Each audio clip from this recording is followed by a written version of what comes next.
তোমার কি হয়েছে? তুমি এরকম মন খারাপ করে বসে আছো কেন? মন খারাপ করবো না তার কি করব বল মা। আমার কোষাগার থেকে সমস্ত গয়নাগাটি অল্প অল্প করে চুরি হয়ে যাচ্ছে প্রত্যেক দিন রাতে। কি বলছো কি তুমি? কোষাগার থেকে গয়নাগাটি চুরি হয়ে যাচ্ছে? এটা কিন্তু ভালো কথা না।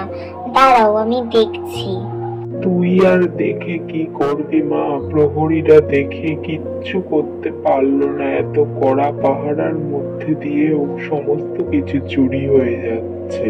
তাহলে দেখছি ব্যাপারটা মায়াবতীকে জানাতেই হবে। দেখি ও কিছু করতে পারে নাকি। বলে দেখ কিছু করতে পারে নাকি, কিন্তু আমার মনে হয় ও কিছু করতে পারবে না। ও তো সামান্য একটা ঘোড়া, ও কি বা করতে পারে বল? ঠিক আছে বাবা, তুমি কষ্ট পেও না, দেখি আমি কিছু করতে পারি নাকি।